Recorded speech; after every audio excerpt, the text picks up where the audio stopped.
भी सोचा है कि एक इंसान, एक छोटी सी मक्खी या फिर एक विशाल बरगद का पेड़, इन सब में आखिर कॉमन क्या है? जवाब हमारी सोच से भी कहीं ज्यादा छोटा है। तो चलिए आज हम सफर करते हैं जीवन की उस सबसे छोटी मगर सबसे ताकतवर इकाई का, जिसे हम सेल कहते हैं। हमारी कहानी शुरू होती है आज से 350 साल से भी पहले, साल 1665 में। सोचिए, रॉबर्ट हुक नाम के एक साइंटिस्ट अपने बनाए हुए एक माइक्रोस्कोप से कॉर्क के एक पतले से टुकड़े को देख रहे हैं, और उन्हें जो दिखा उसने बायोलॉजी की दुनिया को हमेशा के लिए बदल दिया।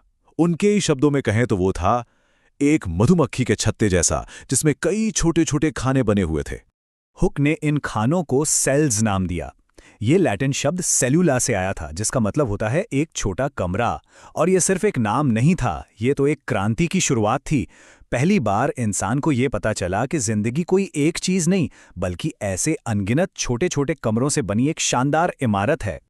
हुक ने दरवाजा तो खोल दिया था, लेकिन सफर तो बस शुरू ही हुआ था। कुछ ही साल बाद 1674 में ल्यूवेन हुक ने तालाब के पानी में तैरते हुए जिंदा सेल्स को देखकर सबको हैरान कर दिया। फिर करीब करीब 150 साल बाद 1831 में रॉबर्ट ब्राउन ने सेल के अंदर एक और राज खोज निकाला, न्यूक्लियस। 1839 आते आते श्लाइडन और श्वान ने इन सारी खोजों को जोड़कर पेश की सेल थ्योरी, और फिर 1940 में इलेक्ट्रॉन माइक्रोस्कोप के आने से हम इस छोटी सी दुनिया में इतना गहरा झांक पाए जितना पहले कभी सोचा भी नहीं गया था।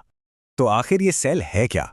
अगर सीधे सीधे समझें तो ये जिंदगी का लेगो ब्लॉक है, हर जिंदा चीज की सबसे बुनियादी, बनावटी और कामकाजी इकाई। मतलब यही वो छोटा कमरा है जिससे जिंदगी की पूरी शानदार इमारत खड़ी होती है।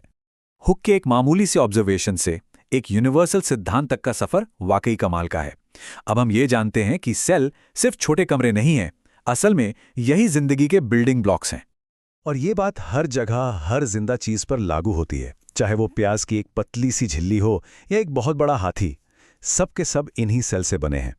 और एक मजेदार बात यह है कि प्याज चाहे छोटा हो या बड़ा, उसके सेल्स का साइज लगभग एक जैसा ही रहता है। इससे पता चलता है कि किसी भी जीव का आकार उसके सेल्स के साइज पर नहीं, बल्कि सेल्स की गिनती पर निर्भर करता है। लेकिन क्या सारे सेल्स एक जैसे होते हैं? नहीं, बिल्कुल नहीं। जिंदगी के दो मेन डिजाइन हैं। पहले हैं प्रोकैरियोटिक सेल। इन्हें आप पुराना बेसिक मॉडल समझ सकते हैं। ये छोटे होते हैं और इनका जेनेटिक मटेरियल यानी डीएनए बस ऐसे ही सेल में बिखरा रहता है। बैक्टीरिया इसी कैटेगरी में आते हैं। और दूसरी तरफ हैं यूकैरियोटिक सेल। ये हैं एडवांस्ड मॉडल। ये बड़े होते हैं, ज़्यादा ऑर्गेनाइज्ड होते हैं, और इनका डीएनए एक कंट्रोल रूम यानी न्यूक्लियस के अंदर सुरक्षित रहता है। पौधे, जानवर और हम सब इन्हीं से बने हैं। तो चलिए अब एक एडवांस्ड यूकैरियोटिक सेल के अंदर चलते हैं। इसे एक बिजी हाईटेक शहर की तरह सोचिए, जहां हर डिपार्टमेंट और हर वर्कर का अपना एक खास काम है। तो तैयार हो जाइए, हम सेलुलर सिटी के एक ग्रैंड टूर पर निकल रहे हैं। शहर की सबसे भारी सीमा है प्लाज्मा मेम्ब्रेन। ये एक बहुत ही स्मार्ट सिक्योरिटी गार्ड की तरह है, जो हर आने जाने वाले पर नजर रखती है। ये तय करती है कि कौन सी जरूरी चीजें अंदर आ सकती हैं और कौन सा कचरा बाहर जाएगा। इसीलिए इसे सिलेक्टिवली परमिएबल मेम्ब्रेन भी कहते हैं। मतलब ये बहुत सोच समझकर चुनाव करती है। और ये मेम्ब्रेन पानी के बैलेंस में एक बड़ा जरूरी रोल निभाती है, जिसे ऑस्मोसिस कहते हैं। देखिए होता क्या है, अगर सेल को ऐसे घोल में रखें जहां बाहर पानी ज्यादा है, तो पानी तेजी से अंदर भागेगा और सेल फूल जाएगा। अगर अंदर बाहर पानी का बैलेंस बराबर है तो कुछ खास नहीं बदलेगा। और अगर सेल को एक गाढ़े नमकीन घोल में डाल दें, तो सेल का सारा पानी बाहर निकल जाएगा और वो बेचारा सिकुड़ जाएगा। अब हम शहर के सबसे वीआईपी इलाके में चलते हैं, सेंट्रल कमांड यानी कि न्यूक्लियस। ये सेल का सिटी हॉल या कहिए कंट्रोल रूम है। सेल में होने वाली हर एक एक्टिविटी यहीं से कंट्रोल और डायरेक्ट की जाती है।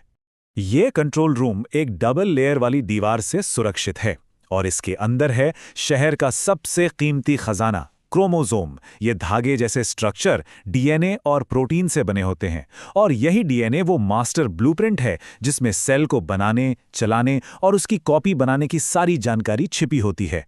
मतलब सेल डिवीजन और रिप्रोडक्शन की चाबी यही है। ठीक है, कंट्रोल रूम से निकलकर अब हम आते हैं शहर के इंडस्ट्रियल एरिया में।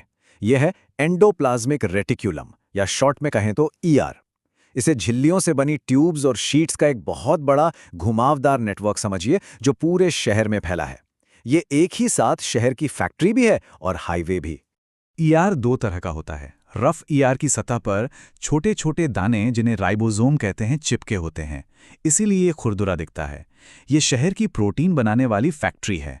वहीं स्मूथ ईआर चिकना होता है और ये फैट यानी लिपिड बनाने में मदद करता है। और साथ ही ये पूरा का पूरा नेटवर्क एक हाईवे सिस्टम की तरह काम करता है, जो पूरे सेल में सामान को इधर से उधर ट्रांसपोर्ट करता है। अब इतने बड़े शहर को 24 घंटे चलाने के लिए बहुत सारी एनर्जी चाहिए। तो सेल में ये एनर्जी कहाँ से आती है? ये आती है उसके अपने पावर प्लांट से, जिन्हें हम माइटोकॉन्ड्रिया कहते हैं। माइटोकॉन्ड्रिया खाने को एनर्जी में बदलते हैं और इसे एटीपी नाम के एक खास मॉलिक्यूल में स्टोर करते हैं। इस एटीपी को सेल की एनर्जी करेंसी समझिए। जैसे हमें कुछ भी खरीदने के लिए पैसे चाहिए, ठीक वैसे ही सेल को कोई भी काम करने के लिए एटीपी खर्च करना पड़ता है। अब जाहिर है, जहां इतना काम होगा वहां कूड़ा कचरा भी तो जमा होगा। तो मिलिए शहर की सफाई और रिसाइकलिंग टीम से। सेल में ये जरूरी काम लाइसोसोम करते हैं। ये सेल का वेस्ट मैनेजमेंट सिस्टम है। इन छोटी छोटी थैलियों में बहुत पावरफुल डाइजेस्टिव एंजाइम भरे होते हैं। ये किसी भी बाहरी घुसपैठिए जैसे बैक्टीरिया या सेल के ही पुराने खराब हो चुके हिस्सों को तोड़कर सेल को साफ रखते हैं। लेकिन यहां एक ट्विस्ट है। इन्हें सुसाइड बैग्स यानी आत्मघाती थैलियां भी कहा जाता है। क्यों? क्योंकि अगर सेल बहुत ज्यादा डैमेज हो जाए तो ये लाइसोसोम फट जाते हैं और अपने ही सेल को पचा जाते हैं, ताकि बाकी शरीर सुरक्षित रह सके। अब जब हमने सेल्यूलर सिटी के मेन डिपार्टमेंट्स का टूर कर लिया है, तो ये जानना भी जरूरी है कि सारे सेल शहर एक जैसे नहीं होते। प्लांट और एनिमल सेल्स के बीच कुछ बड़े फर्क हैं। प्लांट सेल्स में प्लाज्मा मेम्ब्रेन के बाहर एक और मोटी सख्त दीवार होती है, जिसे सेल वॉल कहते हैं। उनमें क्लोरोप्लास्ट होते हैं जो सूरज की रोशनी से खाना बनाते हैं, और उनमें एक बड़ी सी सेंट्रल वैक्यूल होती है जो पानी स्टोर करती है। ये तीनों चीजें एनिमल सेल्स में नहीं होती। तो ये जो इतना कॉम्प्लेक्स शहर है, ये सिर्फ काम ही नहीं करता, बल्कि ये अपनी आबादी भी बढ़ा सकता है। और ये ही सेल की सबसे हैरान कर देने वाली खूबी है, खुद की नकल बनाकर डिवाइड होने की काबिलियत।